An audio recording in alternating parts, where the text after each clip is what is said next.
Evening all. So it's just me tonight. Alice had a gig that she's going to. So you have the pleasure of me. Right, keep it quite quick and fairly brief and short with this one. It's the first week of the new block, and there's been some wins already. Obviously, weight trending down, losing inches or centimeters in the measurements, which is great. And you've kind of come into it feeling a bit more focused again, which is good. So just shift that cushion. There we go. So it's been a really good start. And looking through sort of the ticking the habits off, you've been fairly consistent, which is the key to this. The main focus, I think, for next week for everyone is going to be sort of planning ahead and then looking at, we're entering, obviously December is on Monday, December the 1st. So we're entering that busy period. And one of the main aims for this kind of 8-week block is to try and keep some sort of consistency, even though you've got those events coming up. So we'll look at that as we go through. So the key one, I think, is planning. So every weekend, and I've put something in onto the schedule on a Sunday, look to the week ahead. So either a Saturday or a Sunday, look at your week ahead, see what you've coming up and plan accordingly. And we'll talk through some of those tips as we go through. All right, questions. First one, the crunch machine. How does a woman with 27-inch legs get on or off it without looking like a complete expletive? The key thing with all of these sort of devices is that most of them, it's the kind of the patriarchy. Most of them are designed with men in mind, with longer legs, longer femurs, and the proportions sometimes don't fit. As with any machine, if it doesn't work, if it isn't working, it's looking for alternatives. If you can manage to do things, so I think this one is referring to things like the Roman chair, which is where you do your leg raises. Sometimes using a step box.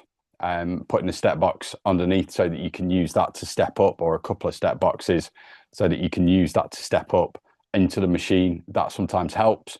But if it's not working, if it's completely not doing what it should do, then looking at alternatives. So for crunches, you've got things like cable crunches, weighted sort of med ball or plate, holding a plate while you're doing the crunch and reaching up forwards with it. Things like ab wheel rollouts, if you really want to try those. Or some of the other ones that you can do as well is like a decline bench crunch.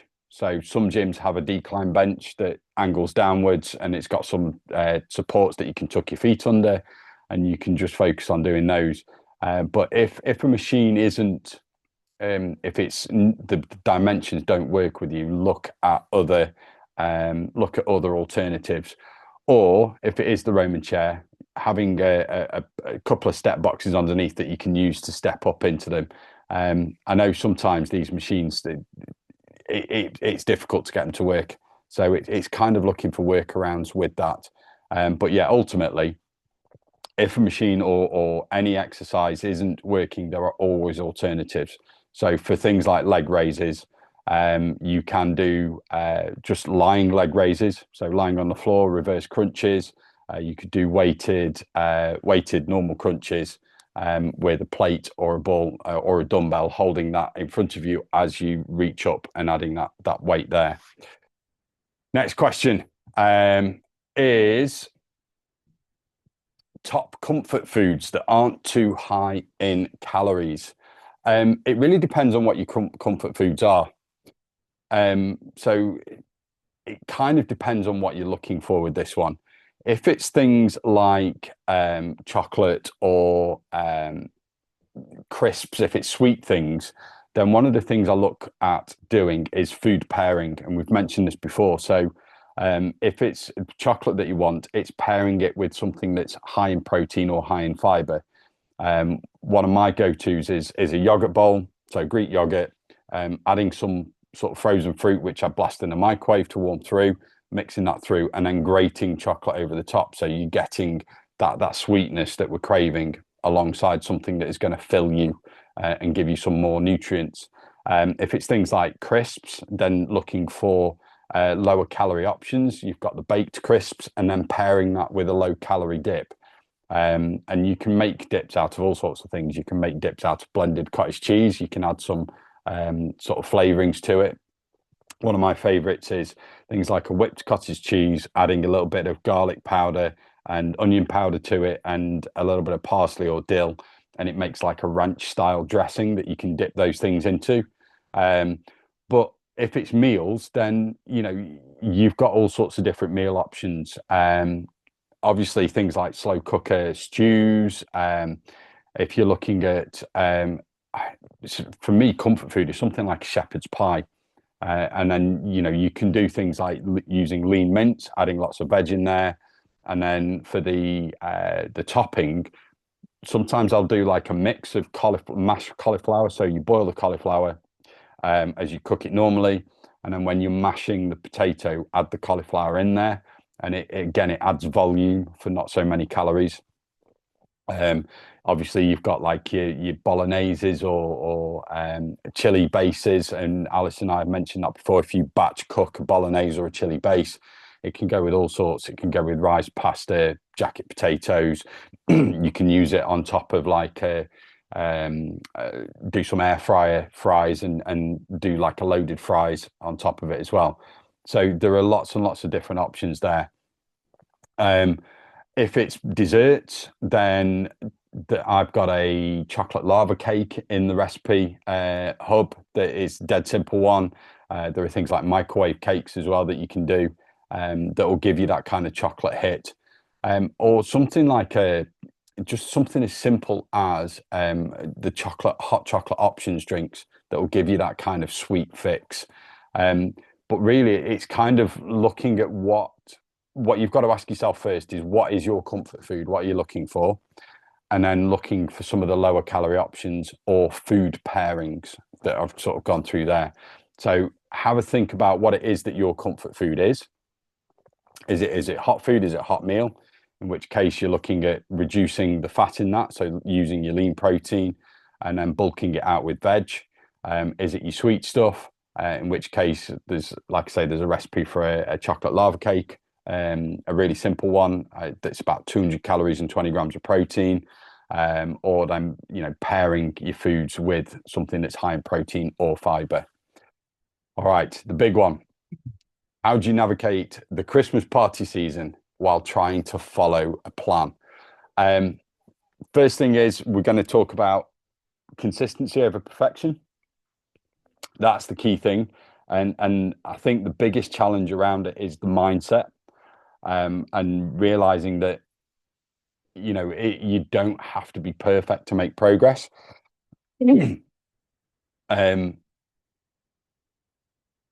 The biggest mistake most people make when it comes to Christmas is this all or nothing mindset, in that well, you've had a couple of events, and some weeks you might have 2 or 3 social events in, and you write the whole week off. That's probably the mindset that's holding most people back from achieving their goals, or it's the mindset that people return to once they've done a period of kind of fat loss, and that's why the weight goes back on again. What you need to understand is it's about balance. So if you do have a busy week for social occasions, it's managing what you can do on the quieter normal days, and then managing your calories on the day, or managing your food intake on the days that you are going to be eating more. So some of the things I kind of think about is key anchor meals. So, if, let's say, for example, you're going out, well, let's focus on the days that are normal. So it's making sure the normal days are on plan. So we're thinking about, watching your calories there, maybe even banking 100 calories or so. So you might find it easier to reduce your calories slightly so that you've got more to play with later on. And remember, we're talking about calorie ranges here. So you've got a calorie goal, which is underneath your maintenance. Even if you ate a little bit more, you're still underneath maintenance. So you'll still be in fat loss, but that progress will be slower. All right. So, even if you do eat a little bit more on the days where you might go out for a meal, you might eat up to maintenance or even slightly above. it's what your calories are over the week. So on normal days, stick to the plan, get everything in, and make sure that you've got your meals planned for those days. That's especially important, having that plan, because on weeks where you're busy, the kind of mental fatigue that you might feel, or the ability to make good decisions, might be slightly reduced. So make sure you've got your plan for those days. On the days that you are going out for meals, make sure that your breakfast and your lunch are high protein and fiber. So that's going to help reduce the calories and also keep you full, so that when you go for your meal, you're not going to overeat. One thing I would definitely recommend against is starving yourself. So not eating all day, because that all that means is that you're going to go into that meal particularly hungry, and then you are going to overconsume.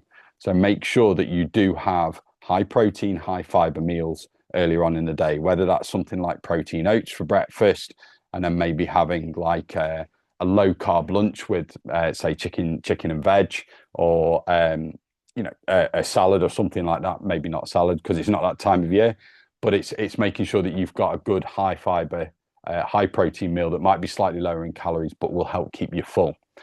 When it comes to the meal, now at this time of year, generally people have kind of fixed meals. It's the fixed menu, and you're given that. So those sorts of meals don't tend to be too high in volume, and it tends to be the alcohol around those meals that's the issue. If you're going out for a meal where you are choosing, then it's making the choice. And remember, I talked before about the 2 of 4 rule. So if you're going out and you're having a couple of courses, so pick a starter and a main, or a main and a dessert. Or if you want to have a drink, it's the main course and an alcohol. Or if you are going to indulge, accept that you are going to have, maybe 2 courses and an alcoholic drink, but go in with intention. So actually say, right, that is what I'm going to do. I am going to enjoy that meal, and I'm going to have 2 courses and a drink.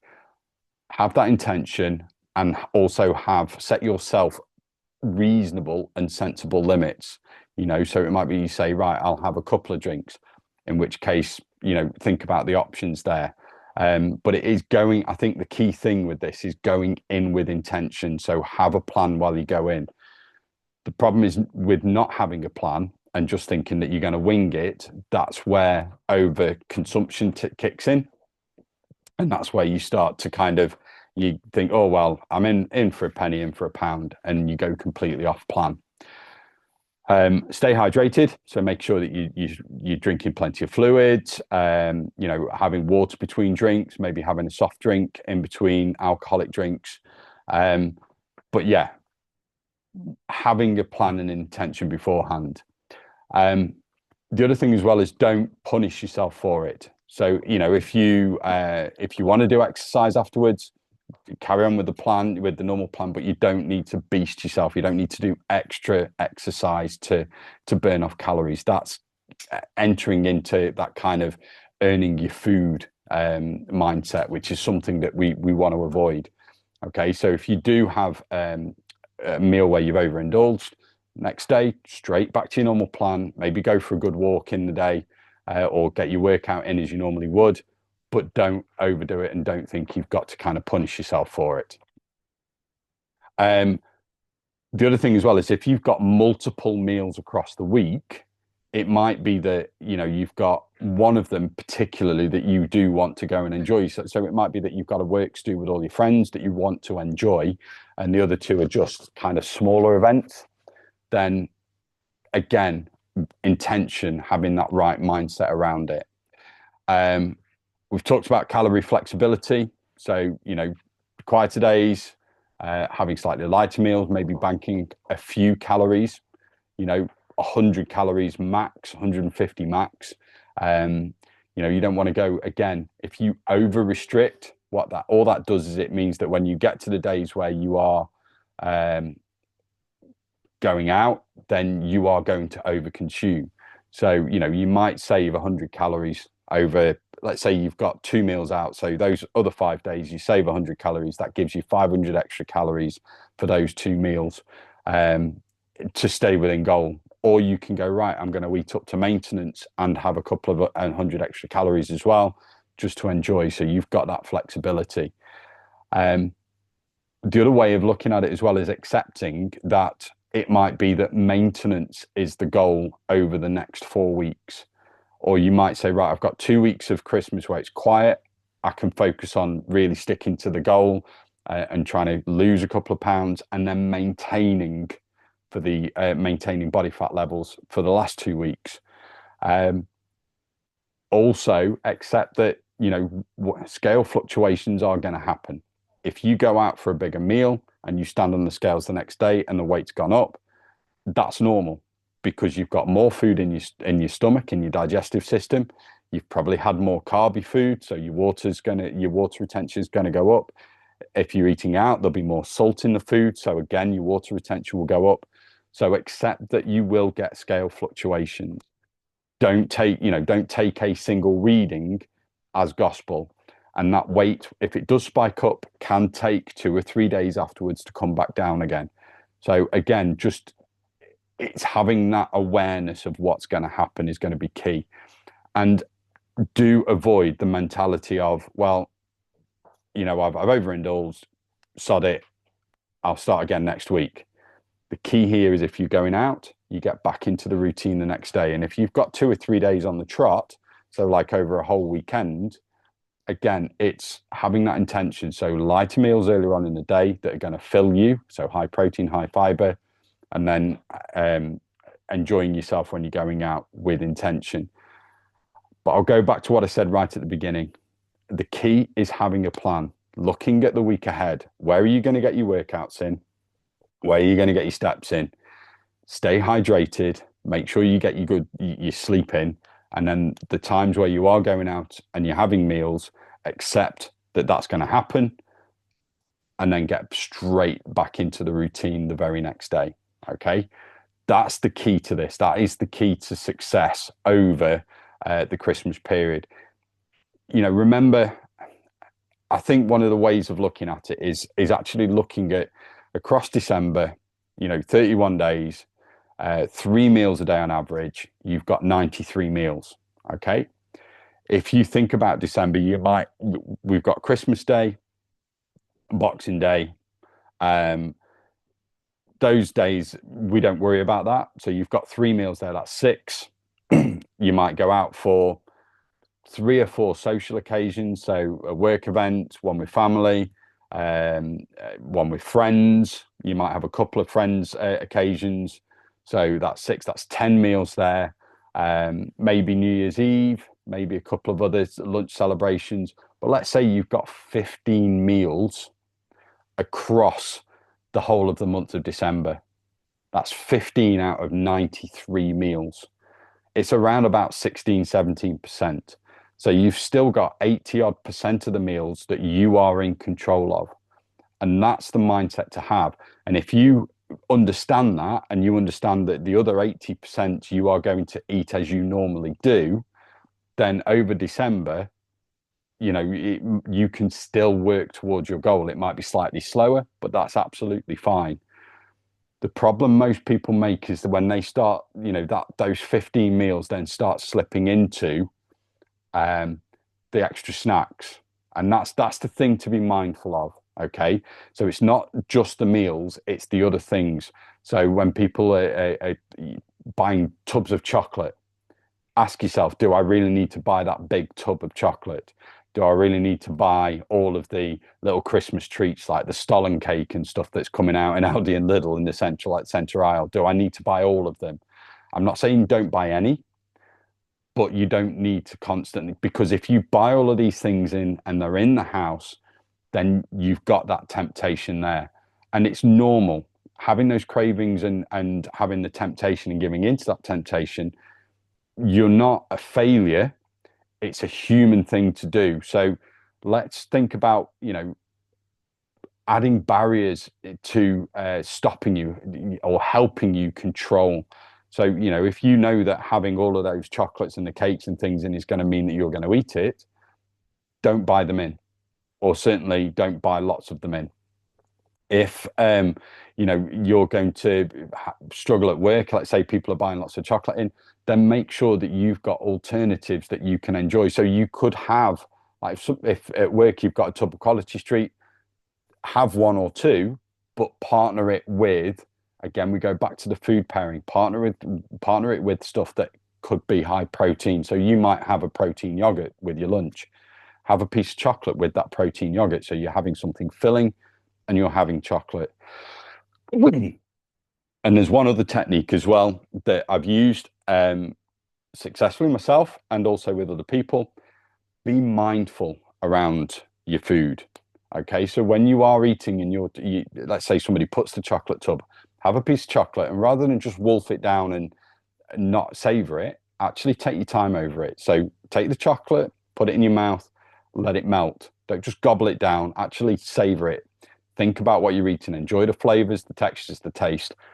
And you might find that then starts to satisfy some of those cravings. Other strategies as well, keep it out of sight. So, you know, I know people tend to, in offices, they'll tend to put stuff out on site in the office so people can see it. Maybe put it out of the way. It doesn't have to be out there. Put it in a cupboard somewhere. If somebody keeps getting out and leaving it out, put the lid on, put it away. Other people will thank you for that as well. I promise you that. Yeah, so there's lots of strategies there. There's loads of information, and I don't think I don't want you to think, oh, I've got to do it all. But I think some of the key things, first of all, look ahead to what you're doing and plan. Plan your week. Where are you getting your workouts in? Where are you going to have your normal meals? What are you going to have for those meals? Take the time on a Sunday, 15, 20 minutes to plan the week. And then when you are going out, go out with intention. If you've got meals that you can choose from a menu, pre-select the food where you can. Most places will ask you to pre-order. So again, pre-select, pre-order, okay? And make your intentional choices. If you're going out for drinks, again, manage the alcohol consumption. So going for lighter options, you know, maybe instead of having like cocktails, maybe going for a gin and light tonic or something like that, or a vodka and Diet Coke. And having soft drinks, alternating it between soft drinks or water and the alcoholic drinks. But ultimately, Christmas is there to be enjoyed as well. And memories are far more important than whether you hit your goal on that particular meal. And I think, you know, going into it without guilt, because guilt's another thing. If you feel guilty about the food, what you then do is over restrict, which means you're going to crave and then you binge. So if you are going to have that food, allow yourself to have it. Say, right, I've given myself permission to eat this food guilt-free, because that then makes it a lot easier to go back into your routine the very next day. Okay, so those are the key things there. Plan, unconditional permission to eat, go into meals and things with intention. If you are going to have alcohol, look at the slightly lower calorie options and then alternate between soft drinks and that, and you'll thank yourself the next day.